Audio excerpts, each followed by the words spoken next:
Hello बच्चों, welcome to the learning hub. Learning hub में आप सभी का स्वागत है। तो आज क्लास 11th का एक चैप्टर है आपकी एनसीईआरटी में केमिस्ट्री की, classification of elements.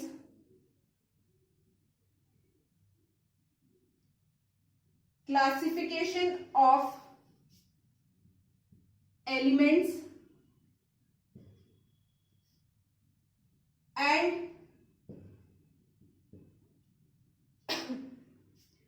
and periodicity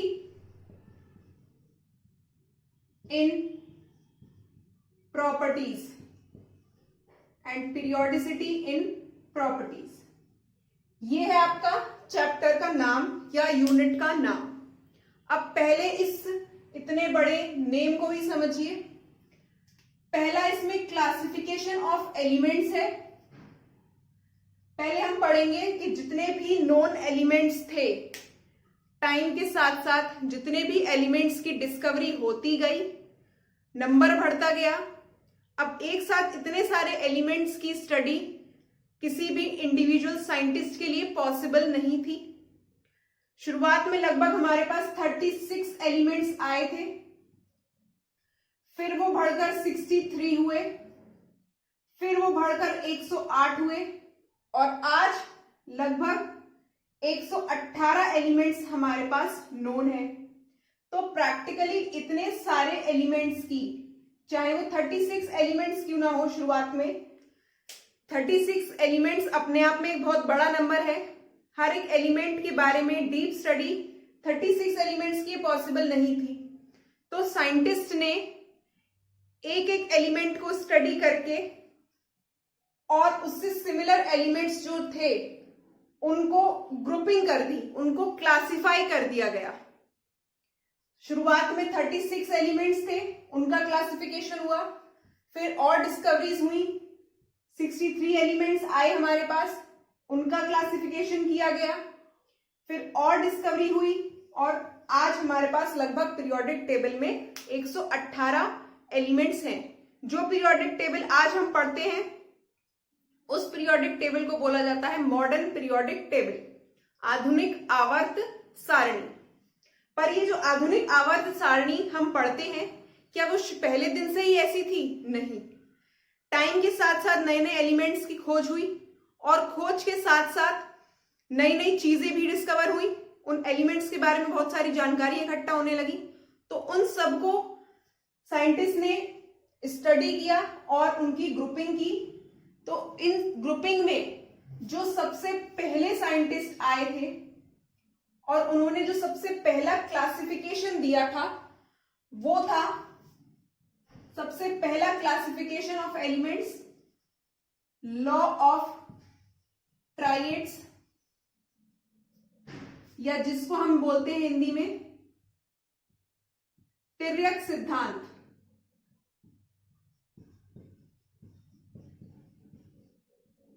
क्या बोला जाता है उसको?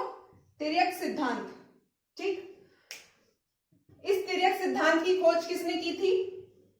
ये थे एक साइंटिस्ट हमारे, जॉन डेबॉर्नियर।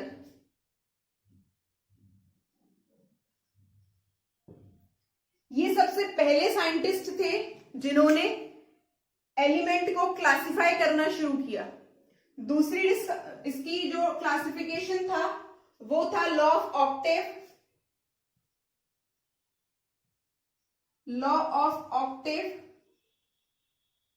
इस लॉ के अनुसार जो एलिमेंट्स थे वो पहला element, first element properties similar रखता है अपने से 8वें एलिमेंट पर, 8th एलिमेंट से। ठीक। मतलब ये बेस्ड था सरगम पर। म्यूजिक में जो सरगम हम पढ़ते हैं उसी सरगम पर बेस्ड था ये लॉ ऑफ ऑक्टेव। और इस लॉ ऑफ ऑक्टेव को दिया था आपका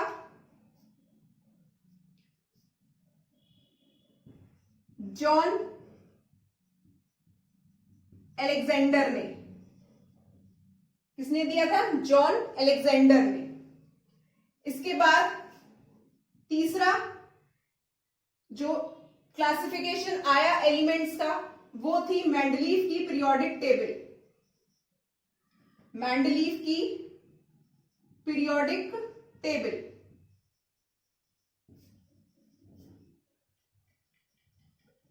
दो साइंटिस्ट थे अलग अलग, एक थे साइंटिस्ट लोथर मेयर और एक साइंटिस्ट थे दिमित्री मेंडलीव। दो साइंटिस्ट थे। अब इन दोनों ही साइंटिस्ट ने अलग अलग स्टडी की थी एलिमेंट्स की। एक साइंटिस्ट लोथर मेयर, इन्होंने जो स्टडी की थी वो एटॉमिक नंबर की बजाय एटॉमिक वेट पर, जितनी भी हम ये पीरियोडिक टेबल के बारे में क्लासिफिकेशन पढ़ रहे हैं ये सारा ही क्लासिफिकेशन बेस्ड है आपका एटॉमिक वेट, एटॉमिक वेट पर। इस एटॉमिक वेट को बेस माना था क्लासिफिकेशन का आधार माना था और इसी आधार पर सारे ही एलिमेंट्स की केमिकल और फिजिकल प्रॉपर्टीज के अकॉर्डिंग उनको क्लासिफाई किया गया। एक साइंटिस्ट थे लोथर मेयर और एक थे दिमित्री मेंडलीव। तो लोथर मेयर और दिमित्री मेंडलीव दोनों ही अलग अलग देशों से थे। अभी जब हम इसको पढ़ेंगे तब इनके बारे में पूरा डिस्कस और करेंगे अच्छे से। तो लोथर मेयर ने एलिमेंट्स की स्टडी की एटॉमिक वेट को बेस मानकर, आधार मानकर, और इन्होंने दिया एलिमेंट्स के लिए ग्राफ। वहीं दिमित्री मेंडलीव जो थे इन्होंने भी एटॉमिक वेट को बेस माना अपनी क्लासिफिकेशन का और इन्होंने दी एक पीरियोडिक टेबल। Periodic table. अब आप बताइए कि आपको एक ग्राफ दे दिया जाए और उसी ग्राफ से संबंधित एक टेबल दी जाए तो टेबल पढ़ना ज्यादा आसान होगा या ग्राफ पढ़ना ज्यादा आसान होगा? टेबल पढ़ना ज्यादा आसान रहता है, टेबल को समझना ज्यादा आसान रहता है, ग्राफ को समझना थोड़ा सा मुश्किल रहता है। यही हुआ लोथर मेयर के साथ।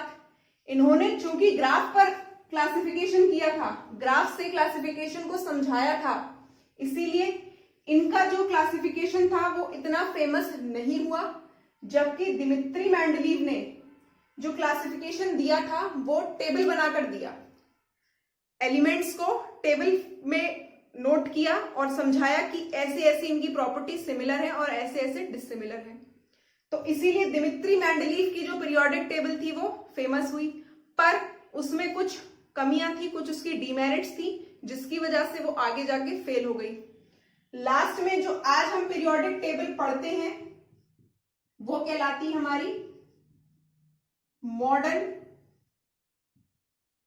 Periodic table. इस मॉडर्न पीरियोडिक टेबल का पूरा श्रेय जाता है हेनरी मोजले को। हेनरी मोजले ने क्या किया कि जो दिमित्री मेंडलीव की पीरियोडिक टेबल थी जो कि बेस्ड थी किस पर? एटॉमिक वेट पर। इन्होंने एलिमेंट्स को दोबारा से क्लासिफाई किया और इस बार जो क्लासिफिकेशन का आधार रखा वो था एटॉमिक नंबर। तो आज जो हम पीरियोडिक टेबल पढ़ते हैं वो पीरियोडिक टेबल आपकी बेस्ड है एटॉमिक नंबर पर। ठीक, किस पर बेस्ड है वो? एटॉमिक नंबर पर। तो ये बात हुई छोटी सी क्लासिफिकेशन ऑफ एलिमेंट्स की। दूसरा इसमें दिया है पीरियोडिसिटी ऑफ प्रॉपर्टीज। जो क्लासिफिकेशन ऑफ एलिमेंट्स दिया गया, इसे रफ कर देते हैं फिर आगे चलेंगे।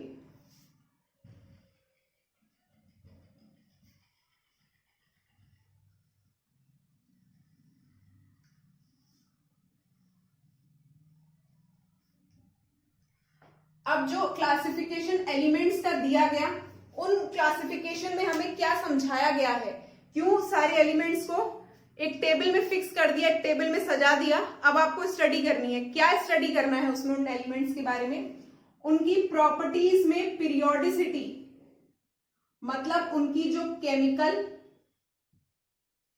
और फिजिकल प्रॉपर्टीज हैं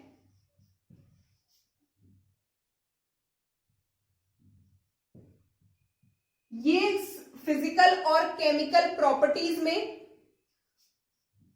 कुछ इंटरवल के बाद, आफ्टर अ फिक्स्ड इंटरवल, या कहें कि इनकी जो फिजिकल और केमिकल प्रॉपर्टीज होती हैं एलिमेंट्स की, उनमें पीरियोडिसिटी पाई जाती है, एक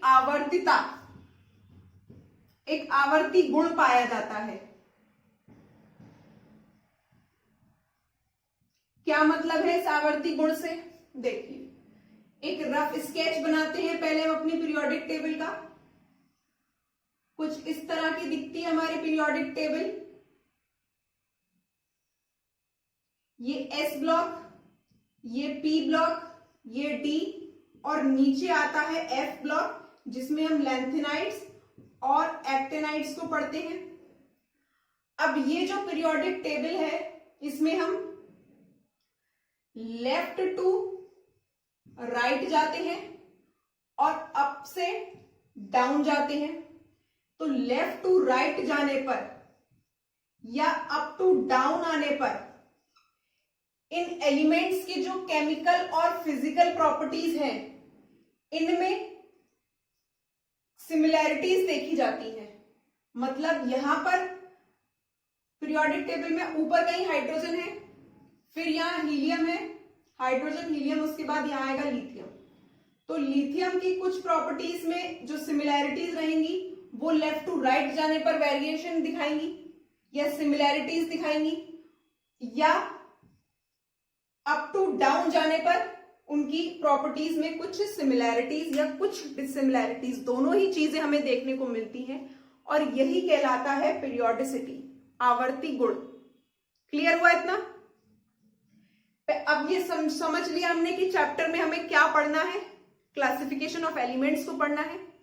एलिमेंट के क्लासिफिकेशन के बाद जो पीरियोडिक टेबल हमारे सामने निकल कर आई है, जिसको हम बोलते हैं मॉडर्न पीरियोडिक टेबल, जो दी थी हमें हेनरी मोजले ने, और इस पीरियोडिक टेबल का आधार था एटॉमिक नंबर। उनमें जो भी एलिमेंट्स प्रेजेंट हैं, उन एलिमेंट्स की पीरियोडिक प्रॉपर्टीज को हमें पढ़ना है। वो केमिकल प्रॉपर्टीज भी हो सकती हैं, वो फिजिकल प्रॉपर्टीज भी हो सकती हैं। इतना समझ में आया? चलिए अब हम पहले देखते हैं अपना क्लासिफिकेशन ऑफ एलिमेंट्स को।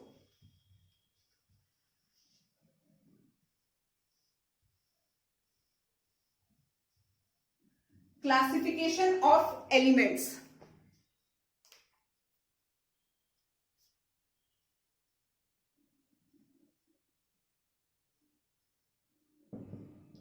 Of elements. अब इस क्लासिफिकेशन ऑफ एलिमेंट्स में अभी मैंने आपको बताया कि सबसे पहला जो नियम है वो पढ़ना है हमें लॉ ऑफ ट्राइएड्स।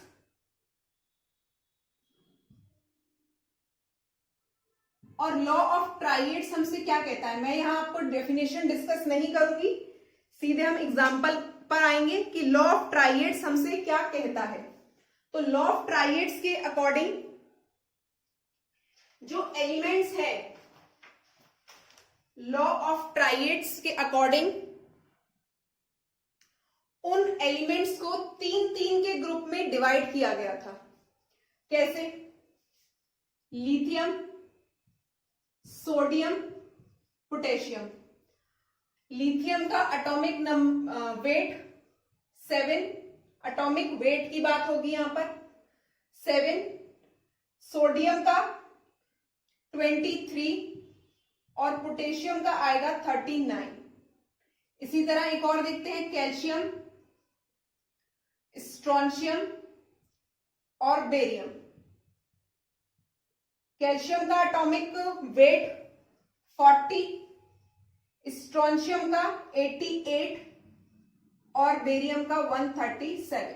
अब देखिए तीन तीन की ग्रुपिंग हो गई एलिमेंट्स की, और लॉ ऑफ ट्राइएड्स हमसे कह रहा था कि इन तीन तीन की ग्रुपिंग में जो फर्स्ट और थर्ड एलिमेंट है, फर्स्ट और थर्ड एलिमेंट का atomic weight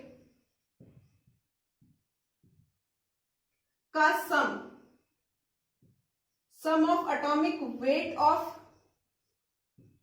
first and third element, इसका सम किया। सम करने के बाद इनका एवरेज निकाला, और जो एवरेज निकल कर आएगा वो एवरेज इक्वल होगा सेकंड एलिमेंट के एटॉमिक वेट के। देखिए 7 लिथियम का फर्स्ट एलिमेंट है, और थर्ड कौन सा है यहां पर 39 है, अपॉन 2 प्लस करेंगे इसको, 7 और 9 ये कितना होगा 6, और 46/2 23। क्या ये 23 और सोडियम का 23 इक्वल आया? इक्वल आया। तो यहां पर ट्राइएड्स लॉ फॉलो हुआ। अब दूसरे पे आते हैं, कैल्शियम और बेरियम। 40 प्लस 137/2, तो 771/2, तो ये कुछ आएगा 88.5।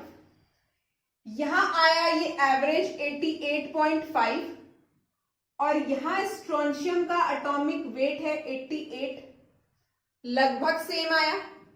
यहां पर एग्जैक्टली सेम आया था, दूसरी बार जब ग्रुपिंग हुई तो वहां पर लगभग सेम आया, अप्रोक्सीमेटली सेम आया। एक और एग्जांपल देखते हैं, यहां पर क्लोरीन 35.5, ब्रोमीन 80, क्लोरीन ब्रोमीन, और यहां पर आयोडीन दैट इज 127। अब करें इसका 35.5 प्लस 127/2, तो 0.5, 7 और 5 12, 3 4 5 6 प्लस 1/2, ये कितना आएगा? ये आएगा लगभग 81.25। 81.25। सेकेंड टाइम जब ग्रुपिंग हुई थी तो उसमें डिफरेंस था 0.5 का। तीसरी बार जब ग्रुपिंग हमने देखी तो यहां डिफरेंस था 1.25 का, 1.25 का डिफरेंस था। तो ये डिफरेंस बढ़ता जा रहा था। यहीं पर जो ट्राइएड लॉ था वो फेल कर गया। कुछ डिमेरिट्स हमने देख ली इसी एग्जाम्पल से कि ये जो लॉ था ये क्यों फेल कर गया। तो फेलियर क्या था? पहली बात कि जितने भी उस वक्त पर नॉन एलिमेंट्स थे, जितने भी नॉन एलिमेंट्स थे उनको क्लासिफाई नहीं कर पाया ये, ठीक, उनको क्लासिफाई नहीं कर पाया। दूसरा फेलियर क्या था? All the same group,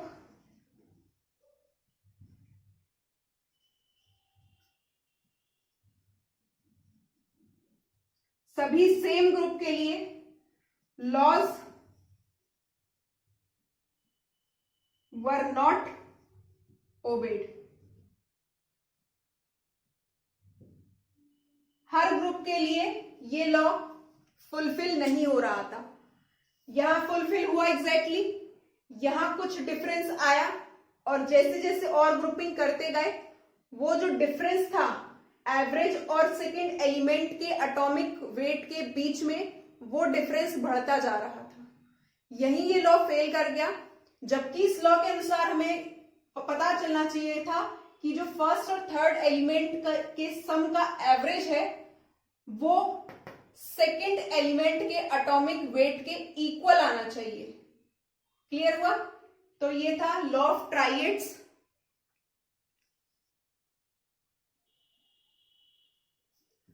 second law जो है क्लासिफिकेशन ऑफ एलिमेंट्स का, वो है ऑक्टेव्स लॉ। ऑक्टेव्स लॉ, अष्टक सिद्धांत।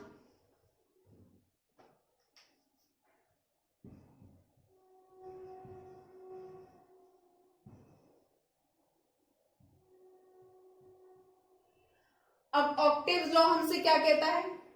जो म्यूजिक में हम सरगम देखते हैं,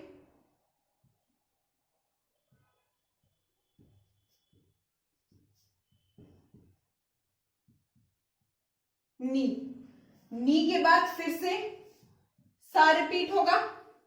अब इसको नंबरिंग कर लो, 1 2 3 4 5 और 6, और यहां पर हम एलिमेंट्स लगा दें according to their atomic weight, according to their atomic weight. तो लिथियम, लिथियम के बाद यहां आएगा बेरियम, बोरॉन, कार्बन, नाइट्रोजन और ऑक्सीजन।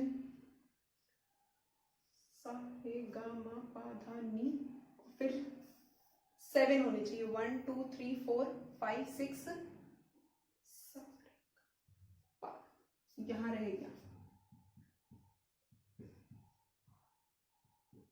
नी 7, ऑक्सीजन, और यहां आएगा लास्ट में फ्लोरीन।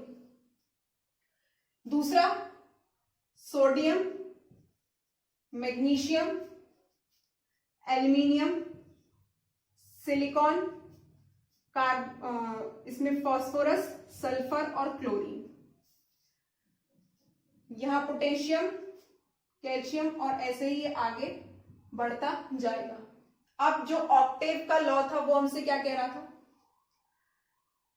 पहला एलिमेंट अपने से 8वें एलिमेंट के साथ सिमिलैरिटीज शो करता है।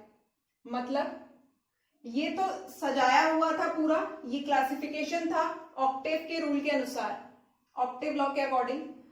अब ऑक्टेव लॉ हमसे कह रहा था कि ये जो म्यूजिक की सरगम है, जैसे ये हर 7वें के बाद 8वीं बार आकर रिपीट होती है, उसी तरह जो फर्स्ट एलिमेंट है वो अपने से 8वें एलिमेंट के साथ सिमिलर प्रॉपर्टीज शो करेगा। पहला लिथियम आया, लिथियम के बाद 8वां कौन सा आएगा, 7वां, फर्स्ट ये हो गया तो अपने से 7वां, 1 2 3 4 5 6 7, या अपने से अपने को मिलाकर 8th पोजीशन पर जो एलिमेंट है। अब जैसे बेरिलियम है, beryllium first, second, third, fourth, fifth, sixth, seventh और 8th, तो बेरिलियम किससे फिजिकल और केमिकल प्रॉपर्टीज को शो करेगा, मैग्नीशियम के साथ। इसी तरह बोरॉन को देखो तो बोरॉन 1 2 3 4 5 6 7 और 8, तो इसीलिए बोरॉन के नीचे हमने एल्यूमिनियम को रखा, इसी वजह से कार्बन के नीचे हमने सिलिकॉन को रखा, नाइट्रोजन के नीचे फास्फोरस को रखा, ऑक्सीजन के नीचे सल्फर को, और फ्लोरीन के बाद हमने यहां पर क्लोरीन को रखा, इसी सरगम की वजह से। मतलब फर्स्ट एलिमेंट अपने से 8वें एलिमेंट पर सिमिलर प्रॉपर्टीज शो करता है। ये तो हुई ऑक्टेव लॉ की बात। अब ये ऑक्टेव लॉ जो था ये फेल क्यों हुआ, क्या इसमें डिमेरिट्स थी जिसकी वजह से ये फेल हुआ। पहली डिमेरिट, जब तक ये ऑक्टेव का नियम आया था, ऑक्टेव्स लॉ आया था, उससे पहले तक नोबल गैसेस के बारे में हमारे पास कोई भी इंफॉर्मेशन नहीं थी। नोबल गैसेस क्या होती हैं, जिनका आउटर मोस्ट शेल पूरा हो, मतलब कि वो गैसेस नॉन रिएक्टिव होती हैं। ऐसा कहा जाता है कि नोबल गैसेस नॉन रिएक्टिव हैं, पर उसमें कुछ एक्सेप्शन भी हैं। केमिस्ट्री है, साइंस है, तो एक्सेप्शन होते हैं। तो फ्लोरीन के बाद यहां पर नोबल गैसेस का एक इशू आया कि यहां पर अभी तक नोबल गैसेस जो थी वो क्लासिफाई नहीं हुई थी, क्योंकि जैसे ये लॉ आया उसके कुछ टाइम बाद ही नोबल गैसेस की डिस्कवरी शुरू हो गई। अब नोबल गैसेस की डिस्कवरी जब शुरू हुई तो यहाँ फ्लोरीन के बाद नोबल गैस आनी चाहिए। अगर यहां पर नोबल गैस आ गई तो क्या लिथियम नोबल गैसेस से सिमिलैरिटी शो करेगा, क्योंकि 8वीं पोजीशन पर तो नोबल गैसेस होंगी, नहीं करेगा। पहली डिमेरिट क्या थी इस लॉ की,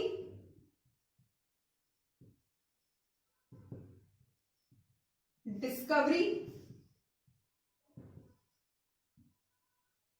of noble gases, discovery of noble gases. दूसरा ये क्यों फ्लॉप हुआ, क्यों यहां पर फेलियर देखा। दूसरा जो था वो discovery of heavy elements, discovery of heavy elements. Heavy elements की डिस्कवरी होने लगी, रेडियो एक्टिव एलिमेंट्स की खोज होने लगी, इसीलिए यहां पर ये नियम फेल कर गया। दो इसके फेलियर। तीसरा ये भी कहा जाता है कि इस टाइम तक 63 एलिमेंट्स नोन थे हमारे पास, लगभग 63 एलिमेंट्स के बारे में हमें जानकारी थी, और ये 63 एलिमेंट्स इस पीरियोडिक टेबल में फुल नहीं हो पाए थे। इसकी वजह से भी ये नियम फेल कर गया। तो लॉ ऑफ ट्राइएड्स और लॉ ऑफ ऑक्टेव क्लियर हुआ। अब हम देखते हैं मेंडलीव की पीरियोडिक टेबल और लोथर मेयर ने क्या किया था अपने ग्राफ में। तो नेक्स्ट डालिए Mendeleev's periodic table.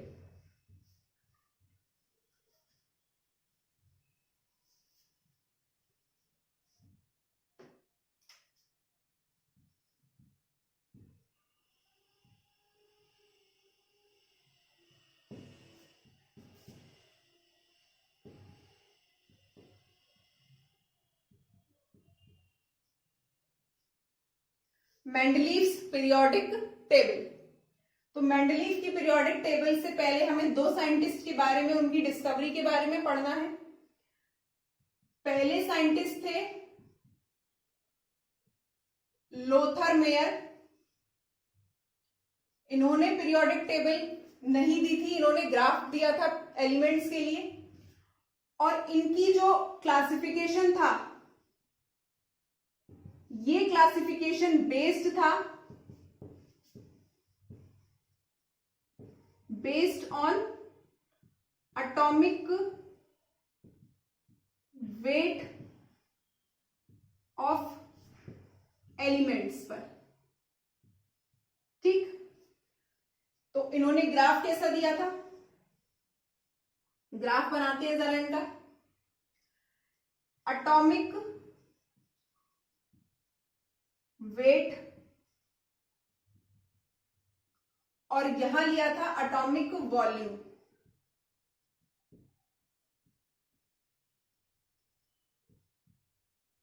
Atomic weight और एटॉमिक वॉल्यूम, और कुछ इस तरह का ग्राफ इनका निकल कर आया था।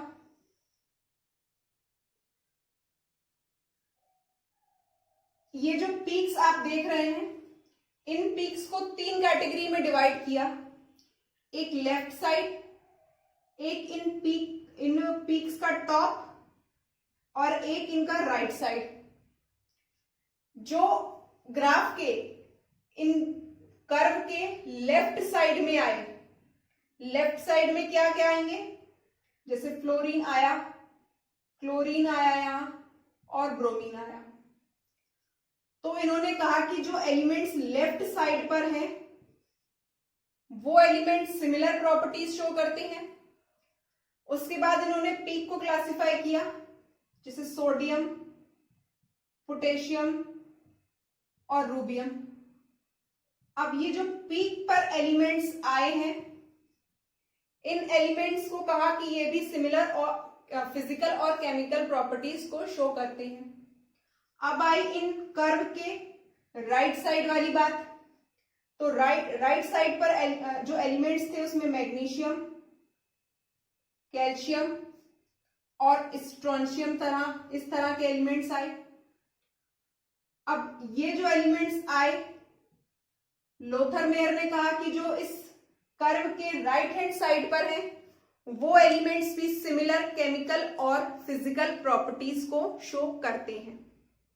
ठीक, तो ये बहुत कॉम्प्लेक्स सा ग्राफ बनता गया, क्योंकि बहुत सारे एलिमेंट्स थे, लगभग 63-64 एलिमेंट थे हमारे पास। फिर धीरे धीरे जाके वो बढ़े, तो ये सारे ही एलिमेंट्स यहाँ पर ग्राफ में जब फिल होने लगे तो ग्राफ बड़ा कॉम्प्लेक्स सा बन गया। अब जब कॉम्प्लेक्स सा ग्राफ बन गया तो लोग इसको पढ़ना प्रेफर नहीं कर रहे थे कि कौन पढ़ेगा इतना कॉम्प्लेक्स सा ग्राफ। अब आप भी ग्राफ की बजाय टेबल पढ़ना आसान समझते हैं कि आपको इस तरह का ग्राफ दे दिया जाए, इसमें 63, 64, 118 एलिमेंट्स अगर इसमें लगा दिए जाए तो आप नहीं समझ पाएंगे। कोई भी इंडिविजुअल एकदम से नहीं समझ पाएगा, बहुत टाइम लगेगा। तो इसी वजह से, क्योंकि इन्होंने अपना क्लासिफिकेशन ग्राफ पर दे दिया, सारी चीजें वही की थी जो दिमित्री मेंडलीव ने की थी, पर चूंकि इन्होंने ग्राफ दे दिया इसीलिए इनकी पीरियोडिक जो क्लासिफिकेशन था एलिमेंट्स का वो इतना सक्सेसफुल नहीं हुआ। लोथरमेयर की कहानी क्लियर। अब आते हैं हम अपने दिमित्री मेंडलीव पर, जिन्होंने पीरियोडिक टेबल की शुरुआत की थी। एलिमेंट्स को उनकी फिजिकल और केमिकल प्रॉपर्टीज के बेसिस पर एक टेबल में अरेंज किया, और उनके अरेंजमेंट का जो बेस था वो था एलिमेंट्स का एटॉमिक वेट। ठीक, तो अब दूसरे जो साइंटिस्ट हमें इसी में पढ़ने हैं वो है दिमित्री मेंडलीव।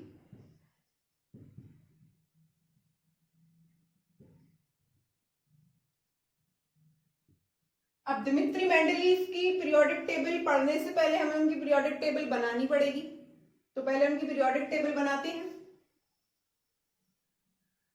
नीचे यहां कहां तक दिख रहा है आपको, लगभग कितना, ठीक।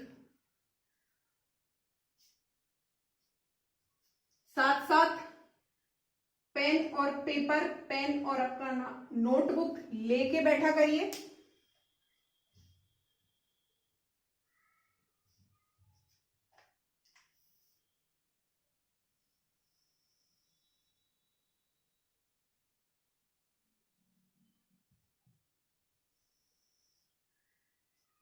इनकी जो पीरियोडिक टेबल थी दिमित्री मेंडलीव की, ये पीरियोडिक टेबल डिवाइडेड थी। पहले इनका डिवीजन देख लेते हैं।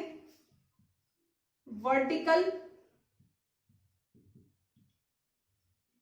कॉलम्स में और दूसरा था हॉरिजॉन्टल कॉलम्स में।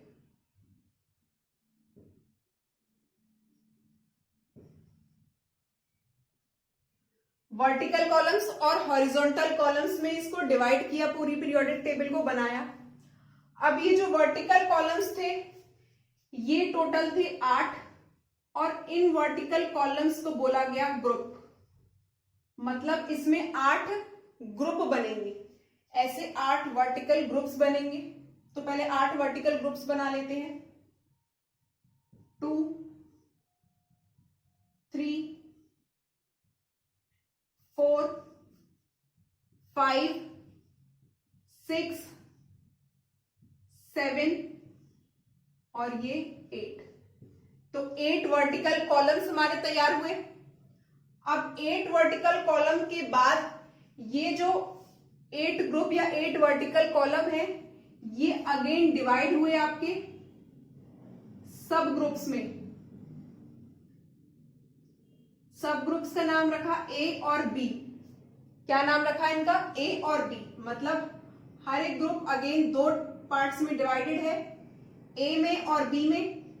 तो एक हमने ए बना लिया, एक साइड बी लिख लिया। पूरे 8 ग्रुप ए और बी कॉलम्स में डिवाइडेड है, सब ग्रुप्स में डिवाइडेड है। क्लियर हुआ। अब आती है हॉरिजॉन्टल कॉलम्स की बात। ऐसे जो बनेंगे, ये हॉरिजॉन्टल कॉलम्स थे आपके टोटल 7, और इन हॉरिजॉन्टल कॉलम्स को बोला जाता है पीरियड्स। ठीक, 1, 2, 3, 4, 5, 6 और लास्ट में यहां 7। ठीक, अब इसे बना लें।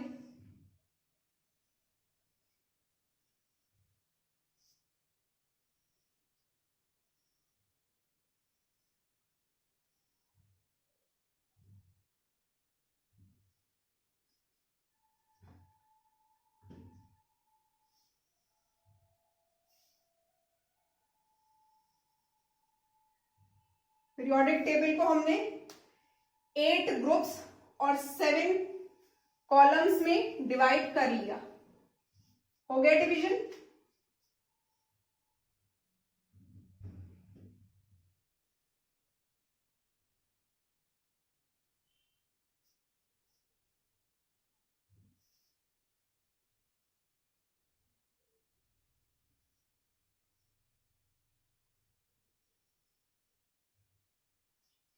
अब इनमें एलिमेंट्स को फिल करना शुरू करते हैं। According to their atomic weight, जो मेंडलीव ने हमें पीरियोडिक टेबल में समझाया था। देखिए बहुत ही इंटरेस्टिंग सी पीरियोडिक टेबल है ये, बहुत सारी नई नई चीजों के बारे में मेंडलीव ने बात की। सबसे पहला जो ए ग्रुप है, पहले हम इसे भरेंगे। यहां था हाइड्रोजन, हाइड्रोजन के बाद था lithium, sodium, potassium, rubidium, caesium और फ्रांसियम। ये है फर्स्ट ए ग्रुप के एलिमेंट्स। फर्स्ट ए के बाद फर्स्ट बी में आते हैं। फर्स्ट बी में पोटेशियम के साथ रखा था इन्होंने, पोटेशियम के साथ इन्होंने रखा था क्रोमियम को, रूबियम के साथ रखा था सिल्वर को, और सीजियम के साथ रखा यहां पर गोल्ड को। क्लियर? अब सेकंड ए ग्रुप में आते हैं। सेकंड ए ग्रुप में लिथियम के बाद रखा यहां पर बेरिलियम, फिर मैग्नीशियम, कैल्शियम, स्ट्रोंशियम, बेरियम और रेडॉन को। ठीक, अब यहां कैल्शियम के साथ जिंक आया, कैडमियम आया और मरकरी आया। क्लियर? यहां बोरॉन, फिर एल्यूमिनियम। अब यहां थर्ड ग्रुप से जरा ध्यान देना, एल्यूमिनियम के बाद यहां कोई एलिमेंट नहीं रखा, यहां छोड़ दिया था इन्होंने खाली स्पेस। क्यों छोड़ा था ये भी हम देखेंगे। इसके बाद रखा इंडियम, फिर आया थेलियम और लास्ट में आया एक्टिनियम, और यहां रखा था इधर स्कैनेडियम। स्कैनेडियम के बाद यहां आया कार्बन, कार्बन के बाद सिलिकॉन, सिलिकॉन के बाद फिर यहां पर इन्होंने खाली स्पेस छोड़ा एक एलिमेंट के लिए। फिर आया टिन, टिन के बाद आया यहां लेड। क्या आया? लेड। टीआई टेलिनियम, और टेलिनियम के बाद यहां रखा था इन्होंने हॉफमेनियम को, HF को। कार्बन के बाद यहां नाइट्रोजन, फास्फोरस, आर्सेनिक, आर्सेनिक के बाद एंटीमनी और बिस्मिथ, एंटीमनी और बिस्मिथ बनाया इतना। इधर रखा था वेनेडियम, वेनेडियम के बाद NB, ये एक रेडियो एक्टिव नूबियम, नूबियम बोला जाता है इसको, और फिर TA। फिफ्थ ग्रुप तक A और B तक एलिमेंट्स फिल हुए। इसके बाद B एलिमेंट्स फिल हुए थे। यहां रखा था क्रोमियम को वेनेडियम के साथ, क्रोमियम, मॉलिब्डेनम MO, और लास्ट में यहां रखा था टंगस्टन W। इसके बाद यहां रेडियो एक्टिव एलिमेंट्स आना शुरू होंगे। अब यहां आया था मैग्नीज, मैग्नीज के बाद TC। ठीक, अब आते हैं एट्थ ग्रुप। एट्थ में 1 और 2, A और B। A और B में यहां रखा था आयरन, कोबाल्ट और निकिल को, आयरन, कोबाल्ट और निकिल। इसके साथ रखा था इन्होंने Ru, RH, और लास्ट में ऑस्मियम, इधर लास्ट में प्लैटिनम, और इसके साथ इरिडियम। ये थी दिमित्री मेंडलीव की पीरियोडिक टेबल। याद नहीं करनी है ये पीरियोडिक टेबल, क्योंकि अब इसका इतना यूज नहीं होता। हमें बस समझना है कि मेंडलीव ने कैसे एलिमेंट्स को अरेंज किया था और क्या क्या इसमें नई नई बातें हमें पता चली थी। पीरियोडिक टेबल बनाने के बाद आप देखेंगे इसमें पहली चीज कि एल्यूमिनियम के बाद यहां एक खाली स्पेस छोड़ा है, और सिलिकॉन के बाद यहां खाली स्पेस छोड़ा है। तो पहले हम बात करेंगे इस पीरियोडिक टेबल की मेरिट्स की, क्या क्या अच्छी बातें समझाई थी, और उसके बाद हम बात करेंगे इसमें क्या क्या कमियां थी, क्या क्या डीमेरिट्स थी। तो पहले पीरियोडिक टेबल आप बनाएं, फिर हम आते हैं इसकी मेरिट्स पर और डीमेरिट्स पर। बनाइए जल्दी से।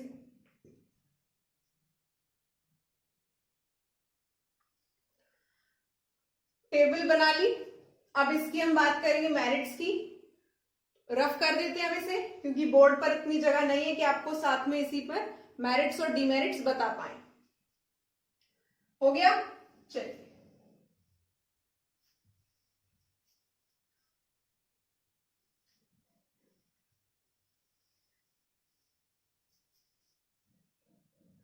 अब जैसे जैसे मैं डीमेरिट्स और मेरिट्स की बात करें तो आप पीरियोडिक टेबल में देखते जाइएगा, मार्क करते जाइएगा, ताकि समझ में आ पाए।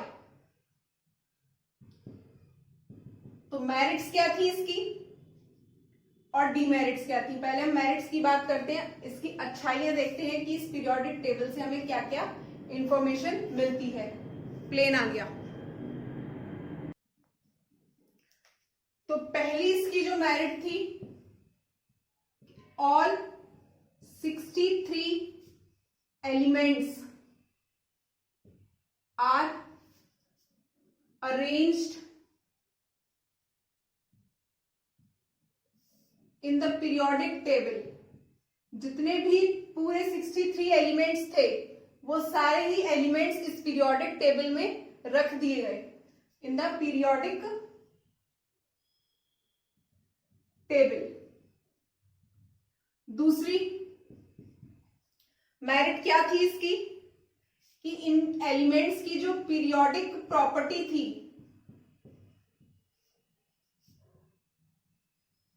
ये डायरेक्टली प्रोपोर्शनल थी किसके?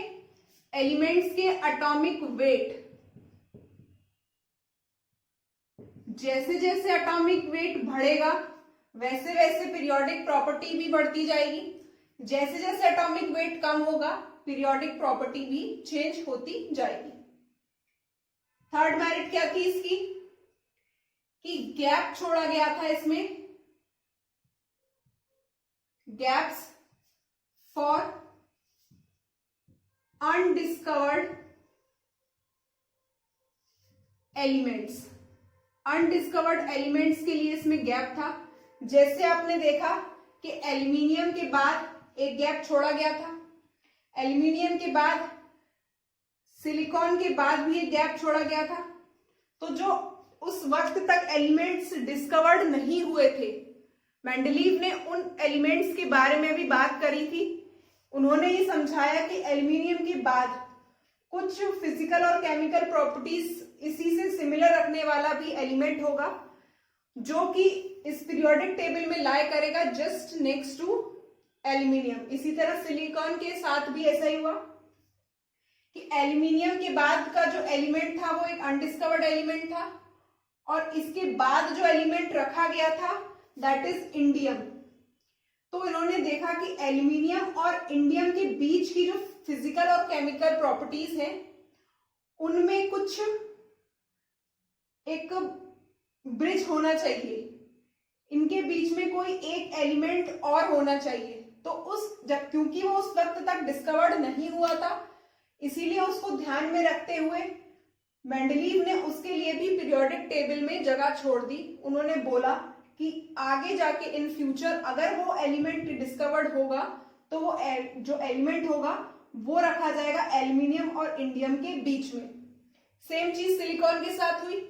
सिलिकॉन के बाद एक आना था एलिमेंट और इसके बाद आया था Sn।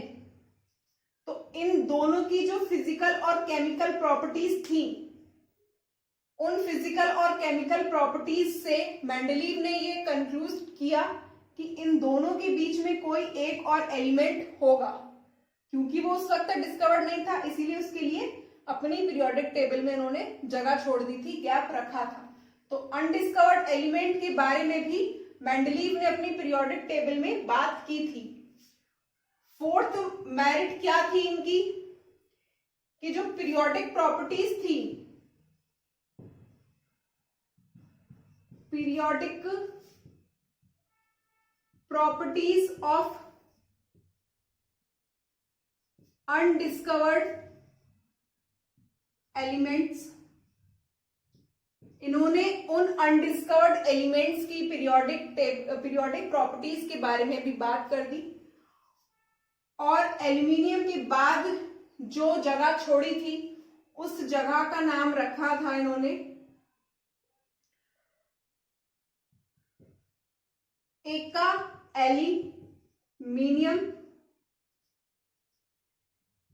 एल्यूमिनियम, और सिलिकॉन के बाद जो जगह छोड़ी थी इन्होंने उसका नाम रखा था एका सिलिकॉन। बाद में ये एका एल्यूमिनियम और एका सिलिकॉन जब डिस्कवर्ड हो गए तब उनका नाम रखा था गैलियम, और इसका रखा था जर्मेनियम। पीरियोडिक प्रॉपर्टीज के बारे में बात कर दी थी, पर कौन सा वो एलिमेंट था वो नहीं मालूम था, इसीलिए उनका नाम रख दिया था एका एल्यूमिनियम और एका सिलिकॉन, जो कि बाद में गैलियम और जर्मेनियम हुए। तो ये थी कुछ पीरियोडिक प्रॉपर्टीज, या कहें कि उनकी पीरियोडिक टेबल की मेरिट्स।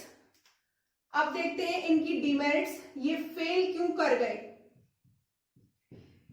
अनडिस्कवर्ड एलिमेंट के बारे में बात हो गई, उनकी पीरियोडिक टेबल के बारे में बात हो गई, और सारे ही 63 एलिमेंट्स को इन्होंने अरेंज कर दिया। उसके बाद भी ऐसी क्या कमी रह गई इनकी पीरियोडिक टेबल में जिसकी वजह से ये फेल हुई।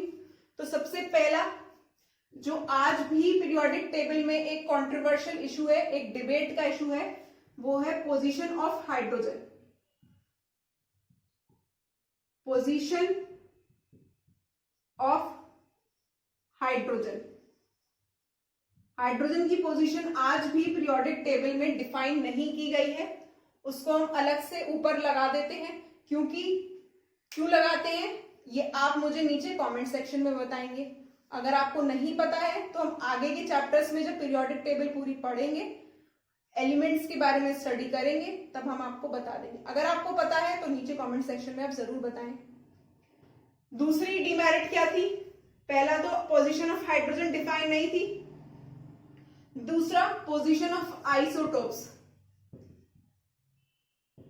पोजीशन ऑफ आइसोटोप्स, जैसे आइसोटोप्स थे हाइड्रोजन के 3, इनके बारे में कोई बात नहीं हुई, और ऑक्सीजन के आइसोटोप्स 16 और 8, इनके बारे में भी कोई बात नहीं हुई थी।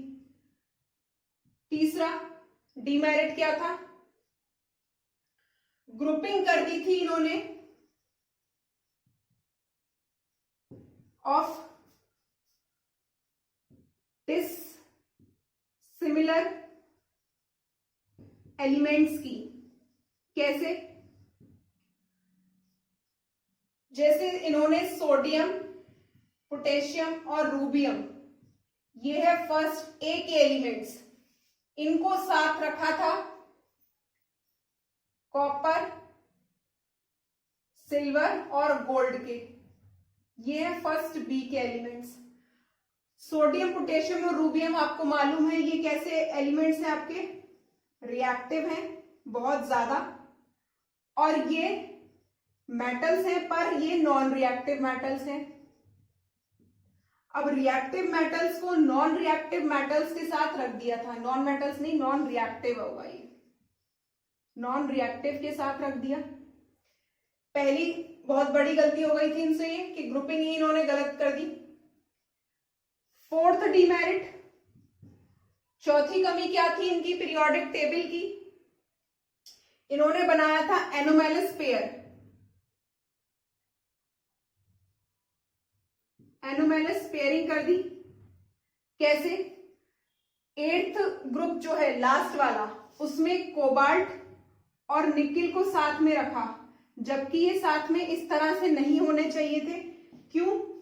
क्योंकि ये किस पर बेस थी आपकी? एटॉमिक वेट पर।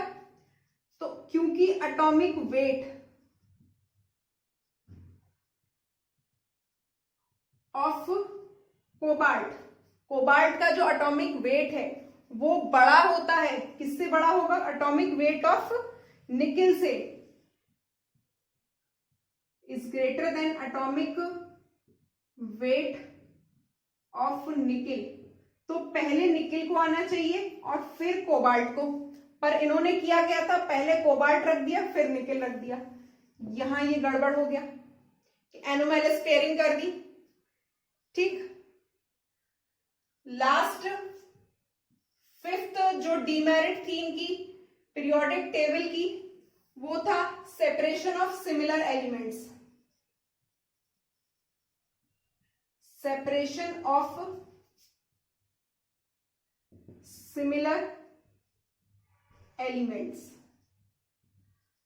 एनोमैलस पेयरिंग बना दी, जो फर्क फर्क एटॉमिक वेट है उनको गलत तरीके से रख दिया, डिसिमिलर एलिमेंट्स की ग्रुपिंग कर दी और सेपरेशन कर दिया था सिमिलर एलिमेंट्स का। जो एलिमेंट्स बिल्कुल सिमिलर प्रॉपर्टीज दिखा रहे थे उनको भी इन्होंने अलग अलग रख दिया था।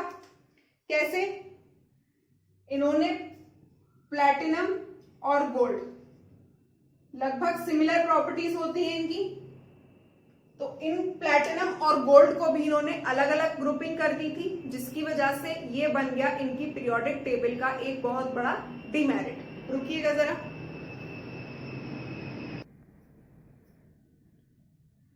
तो क्लासिफिकेशन ऑफ एलिमेंट्स क्लियर हुआ होगा। Triads law, law of octave, Lothar Meyer की पीरियोडिक प्रॉपर्टीज कैसे डिफाइन की थी इन्होंने ग्राफ पर, और लास्ट में हमने देखा मेंडलीव को। चारों ही लॉज आपको क्लियर होंगे। अगर कोई डाउट हो तो आप पूछ सकते हैं। ये वीडियो यहीं तक है। Thanks for watching. अब अगले वीडियो में हम मेंडलीव की जो न्यू पीरियोडिक टेबल है, जिसे मॉडर्न पीरियोडिक टेबल कहते हैं, उसको बहुत डिटेल में पढ़ने वाले हैं। तो नेक्स्ट वीडियो डोंट मिस, बिल्कुल मिस मत करना। कुछ ट्रिक्स भी देखेंगे उनके बारे में। और अगर आपको ये वीडियो पसंद आया हो तो प्लीज लाइक द वीडियो, और अभी तक आपने अगर चैनल को सब्सक्राइब नहीं किया है तो please subscribe the channel. Thanks for watching and as always God bless you all.